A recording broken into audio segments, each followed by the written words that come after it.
I'm interested to hear, obviously, All Blacks, Springboks, the last couple of test matches, a lot of extremely good kickers in those games. Firstly, what was your sort of take on those two games and where the Springboks are at the moment? Yeah, I think the Springboks are now where New Zealand was a couple of years ago. You feel like they can go onto the field now, especially the last test against, or the first test against New Zealand. Usually if the All Blacks were up by 20 points with 20 minutes to go, they will put up another 20 points on you.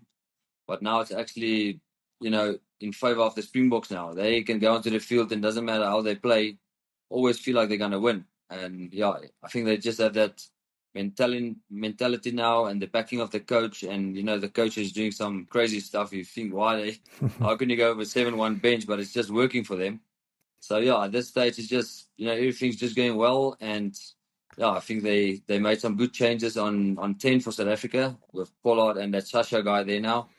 I think exciting players. So yeah, I'm looking forward to great years to come for them. It was, I've loved watching Sasha, Money, Andre, just how they're being used. Also Damien, who I know kicks goals as well. Guys that it feels like there's so much depth being built in the squad at the moment.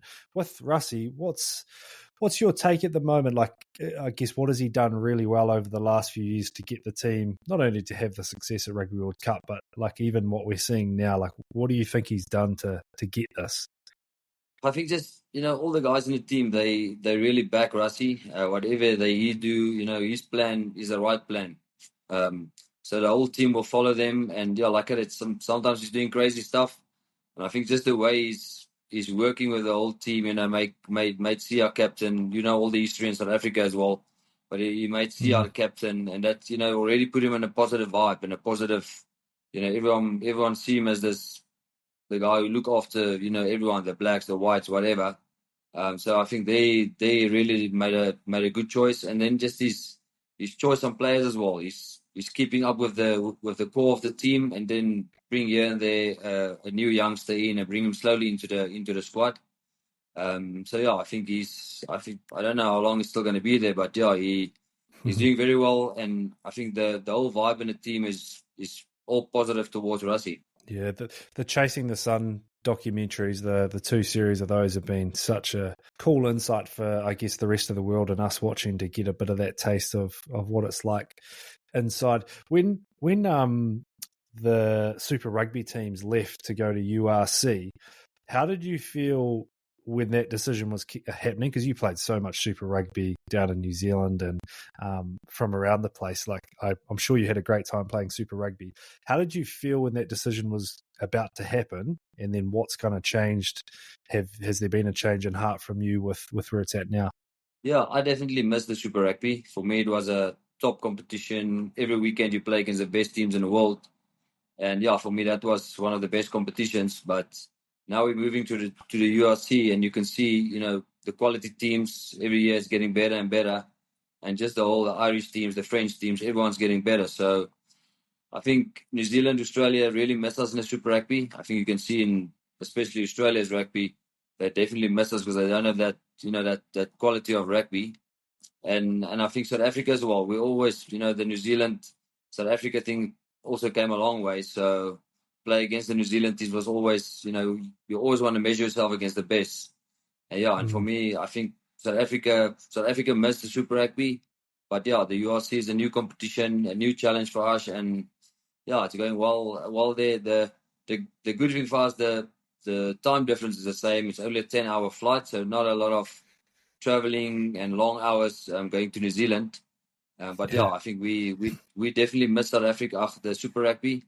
But the URC is, we're actually enjoying that as well. Do you think the players are better off for playing in URC? Or do you think they're missing something from Super Rugby? Like, what impact do you think it's had on the player? Because what I ask is that the New Zealand Rugby still have the rules that we can't select players who are not signed with NZRU. But we're quickly learning that, hey, it'd be pretty good to have a couple of those guys that we could pick. Yeah, definitely. I think New Zealand's actually, it's a negative for New Zealand. It's not good for you. You can see it in the in the guys, you are missing a lot of guys, and I think that's the good thing about South Africa. We made that choice because if we make that choice now, I think 3/4 of our team won't be playing because half of them or 3/4 are playing in the URC or in Europe or Japan, wherever.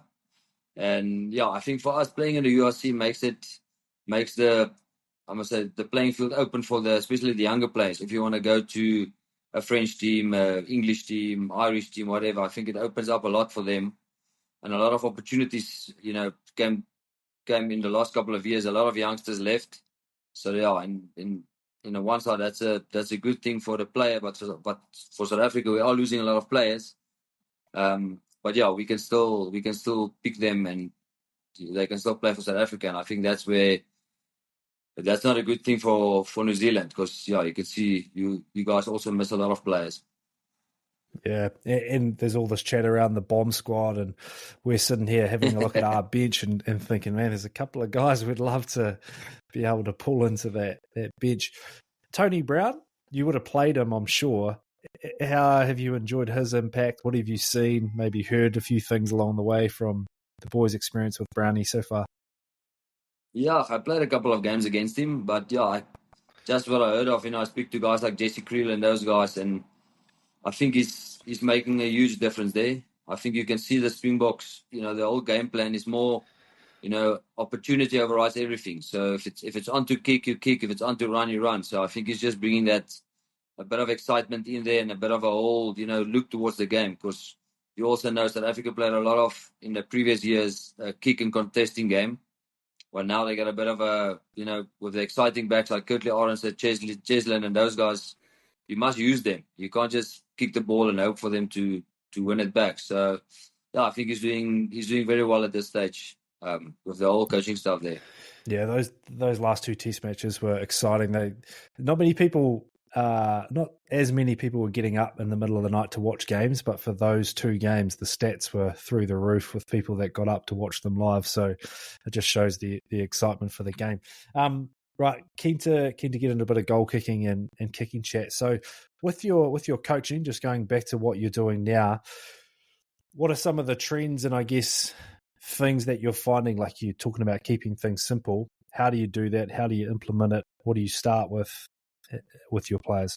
Yeah, now at the Lions, like I told you, a lot of the guys want to make it very complicated, and they want to make it too difficult. And I told them, in my years, I just go to the training field, make it as simple as possible, do what I need to. Sorry, Morne. What do you mean by complicated? What are they complicating?